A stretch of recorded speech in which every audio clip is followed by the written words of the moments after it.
In this video, we're going to talk about the different states of matter. So this is now chapter 3, matter and energy. So matter is any substance that has mass and occupies volume. Contrast that to energy. Energy does not have mass and does not occupy volume. Matter exists in 3 physical states: solid, liquid, and gas. There's also a state of matter called a Bose-Einstein condensate, and that's at extremely low temperatures. And also at really, really high temperatures, you'll have a state of matter called plasma, but we are definitely not going to worry about those. If you were to Google states of matter, you might read something about those. But for our purposes, matter exists in just 3 physical states: solid, liquid, and gas. In a solid, the particles of matter are tightly packed together, so the individual particles are very, very close. Solids have a definite and fixed shape. So you think about a block of metal. Maybe it's cubical, definite, defined, fixed shape. Solids cannot be compressed and they have a definite volume. So you can measure the 3 sides of that cube and calculate its volume. We can't compress it, meaning we can't press on it and make it smaller. Solids have the least amount of energy of the 3 states of matter. So what we mean by that is the individual particles are moving around with very, very little energy. We're going to talk about how the 3 states of matter rank in terms of energy. In a liquid, the particles of matter are loosely packed, so they're still close together, but they're loosely packed, and they're free to move past one another, so a glass of water can flow within that glass. Liquids have an indefinite shape and assume the shape of their container. So again, with the water, if you were to put it in a cylindrical glass, it's going to have a cylinder shape. If you put it in a dish, it's now going to have a flat shape like a pancake. Liquids also cannot be compressed, and they have a definite volume. So when we transfer some liquid from one container to another, and we have 100 milliliters of that water, we still have 100 milliliters no matter which container it's in. And then the idea that it can be compressed is very useful in car engine or in vehicle design, for example. So the power steering fluid and the brake fluid, those are fluids, those are liquids, and they're used because liquids cannot be compressed. So when you apply your foot to the brake, the signal that you're applying your foot to the brake gets transferred to the braking system and it stops your car. Similar with the power steering, when you rotate the wheel, the fact that liquids can't be compressed allows the signal of you turning your steering wheel to be transmitted to the engine, and your car actually goes left or right. Liquids have less energy than gases, but more energy than solids. So think about if you're melting some ice for whatever reason, you have to put energy in to the solid ice to turn it into liquid water because liquids have more energy than solids. In a gas, the particles of matter are very, very far apart, and they're uniformly distributed throughout the container. So think about a balloon. The gas particles, the helium that's in that balloon, it's uniform throughout the container. Gases have an indefinite shape and assume the shape of their container.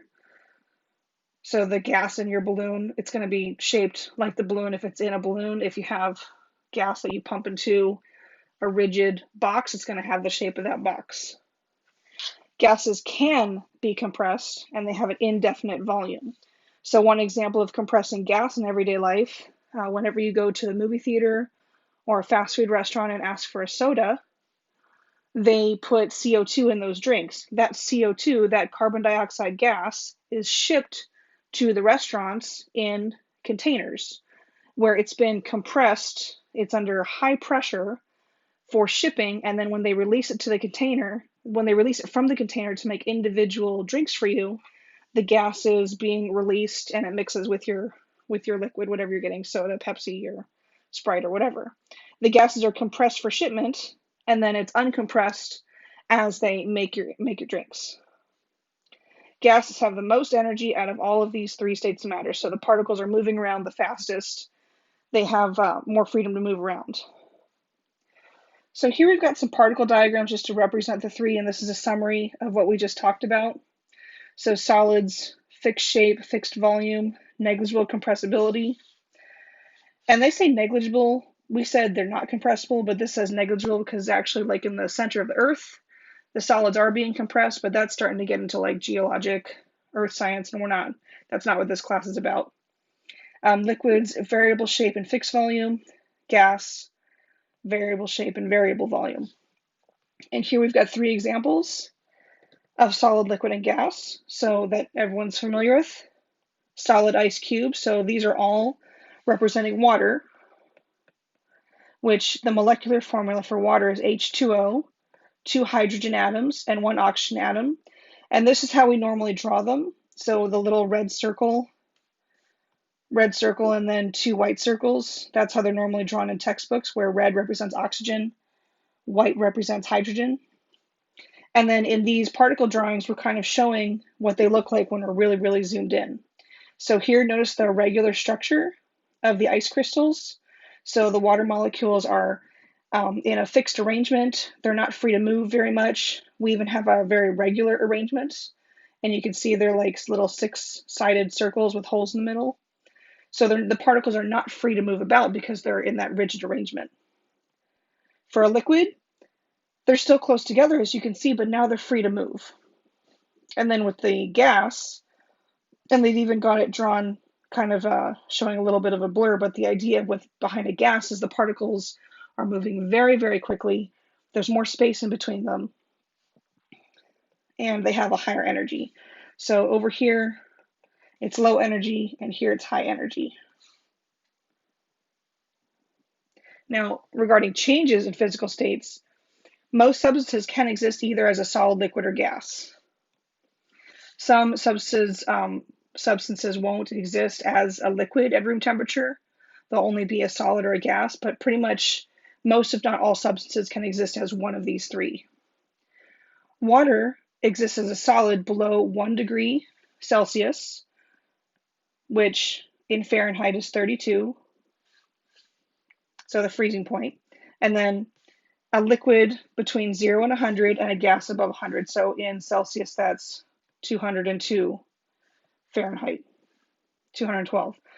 We don't use Fahrenheit in the chemistry lab. We go ahead and use just Celsius. So these values, 100, 0, and 100, you should memorize. Where 100 is the boiling point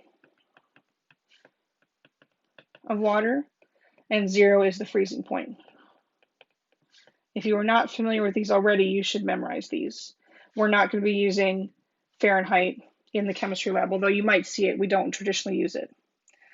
A substance can change physical states as the temperature changes. So we put energy into the system.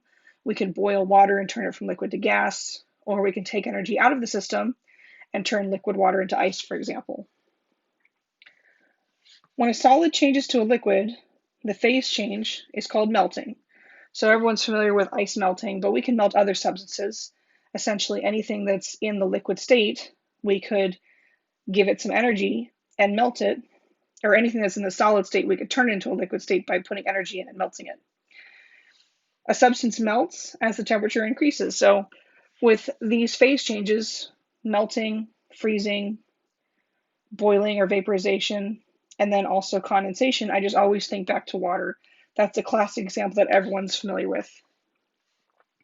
When a liquid changes to a solid, so here this was solid to liquid, now we're doing liquid back to solid, the phase change is called freezing. So again, like freezing ice cubes.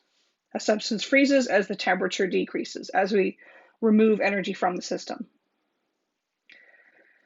Next, talking about liquid and gas. So when a liquid changes to a gas, we call it vaporization. You might also hear it called evaporation or boiling. They're all generally the same thing. A substance vaporizes as the temperature increases. So again, think about boiling water, or if you're trying to heat up some water to make some tea. If you have a tea kettle, the kind that whistles on your stove. So the whistling is due to the water being turned into gaseous steam, and it rushes through that tiny little hole. But that's vaporization. You're putting energy in to turn the water from a liquid to a gas. When a gas changes to liquid, the phase change is called condensing or condensation. This term you might be less familiar with, but especially in areas where we have higher humidity, not really Arizona, But in higher humidity areas, you'll get condensation of dew on the grass in the morning, if there's grass out there. So that happens when we have gaseous water, the humidity in the air turning into a liquid, and that's called condensation. You might also have condensation if you had like a soda from a fast food place or a can of Coke or something, and it's cold, put it on the table. About 5 minutes later, you'll have little drops of water on the outside. That's condensation of humidity, water from the air, collecting on the outside of the cup or the can. As a substance condenses, the temperature decreases. So condensation, again, going from gas to liquid, we're going from a high energy state to a lower one. Energy is going to be removed from that system, going from high to low, and corresponds with the temperature decreasing. So then solid to gas phase, these are terms that I'm sure you're much less familiar with. When a solid changes directly to a gas, so it's skipping the liquid phase, we call that sublimation. So a common example of sublimation that you might be familiar with is if you were to purchase dry ice from the grocery store. Dry ice is solid carbon dioxide.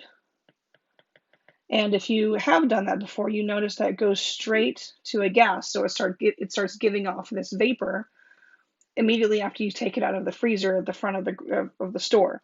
We call that sublimation. So it's completely skipping the liquid phase. When a gas changes directly to a solid, so the opposite process, gas going back down to a solid, we call that deposition. And deposition, this is how I remember it, deposition as in deposit. So the gas particles depositing onto a surface as a solid. And in this example, which is a picture from the book, they have iodine. So iodine, just like CO2, is a classic example of sublimation and deposition. We've got the gaseous iodine over here, and then we can have it collect on the inside of the beaker as solid, so that's deposition. So here's a summary with the particle diagrams. I suggest you try to memorize all of these. So again, melting and freezing, I'm sure you're already familiar with. Vaporizing and condensing, you probably are also familiar with. These two are the new ones that you should try to commit to memory. Again, solid is low energy, gas is higher energy.